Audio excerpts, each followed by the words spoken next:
কোনোভাবেই থামছে না ছিনতাইয়ের ঘটনা, অথচ নিয়মিত হচ্ছে অভিযান, টহলে আছে সেনাবাহিনী।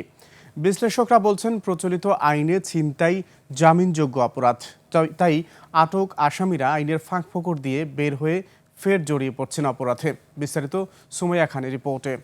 বিশ্বের সর্বাধুনিক প্রযুক্তিতে প্রস্তুতকৃত Arik silver wash detergent powder 500 গ্রাম মাত্র 70 টাকা। রিমার্ক। তাকে একজনের কি দিয়েছেন বুঝতে পারিনি, তো দেওয়ার পরে আর কি আমি একটু হয়ে গেছি, মানে ভিতরগত একটু দুর্বল হয়ে গেছি। ব্যবসায়ী মিরাজ হোসেন গত বছরের সেপ্টেম্বরের 5 তারিখে খিলগাঁওয়ের কালভার্টের রাস্তা দিয়ে বাসায় আসার সময় ছিনতাইয়ের শিকার হন। 1200 টাকা দিয়েছিল, 1200 টাকা নিয়ে গেছিল, আর আমার হাতের ফোনটা নিয়ে গেছিল। ফোনটা নিয়ে ওইখানে আমারে দেন ওরা ফালায়া, মানে ধাক্কা মেরে এর ফালায়া চলে গেছে। ঢাকার চলন্ত বাসেও ছিনতাইকারীদের উৎপাত। গত ডিসেম্বরে চাঁদপুর থেকে বাসায় আসার সময় যাত্রাবাড়িতে বাসে ছিনতাইকারীর কবলে পড়েন চাকরিজীবী মাজিদুল ইসলাম। হঠাৎ করে দেখলাম যে জানালা দিয়ে আমার ফোনটা টান দিল কে যেন, কিছু বুঝে ওঠার আগেই দেখলাম ফোনটা নিয়ে সে দৌড়ে চলে যাচ্ছে। তো নামলাম, নামার পরে আমি আর কাউকে দেখতেছি না।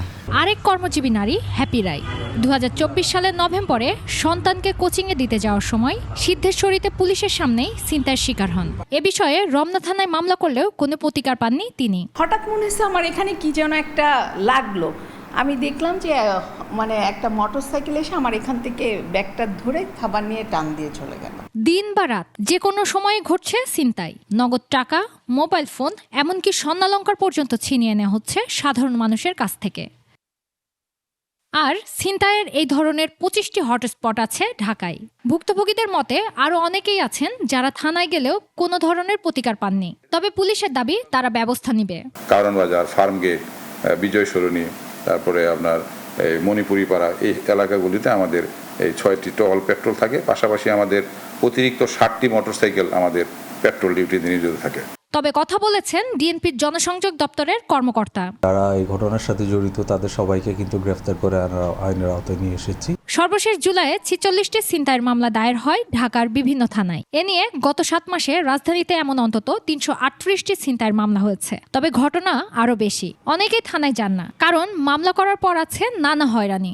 পুলিশকেও জানাচ্ছে, পুলিশ বললো আমরা আসলে কোথায় গিয়ে আন্দাজে কার এখানে কিভাবে কি উঠবো।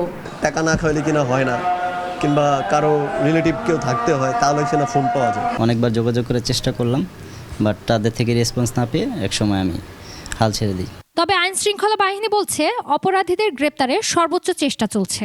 ঘটনায় যে ব্যবহৃত মোটরসাইকেল, চাপাতি এগুলো উদ্ধার করা হয়েছে এবং আমরা এই তথ্য পেয়েছি যে এরকম যে সংঘবদ্ধ ছিনতাইকারী চক্র, যাদেরকে কেউ মোটরসাইকেল ভাড়া দেয়, কেউ চাপাতি ভাড়া দেয়, তো আমরা এই পুরো চক্রটা আমরা গ্রেফতার করতে সক্ষম হয়েছি এবং তাদের বিরুদ্ধে আমাদের নিয়মিত অভিযান অব্যাহত রয়েছে। এবং সাম্প্রতিক সময়ে ছিনতাইয়ের যে ঘটনাগুলো সেগুলো আগের তুলনায় অনেকাংশে কমেছে। বিশেষজ্ঞরা বলছেন দ্রুত বিচারের মাধ্যমে দোষীদের শাস্তি নিশ্চিত করা গেলে এই ধরনের প্রবণতা অনেকাংশে হ্রাস পাবে। এই যে গ্যাং যারা আছে এদেরকে গ্রেপ্তার করে আইনের প্রয়োগের পাশাপাশি এদের এই ছিনতাইয়ের অপরাধ বা চুরি ছিনতাইয়ের অপরাধ থেকে এদের অপরাধমূলক আচরণ বা এই মানসিকতাকে সংস্কার করে এদের কিভাবে পুনর্বাসন করা যায়, এই ভাবনাটি সরকারের পক্ষ থেকে থাকা প্রয়োজন।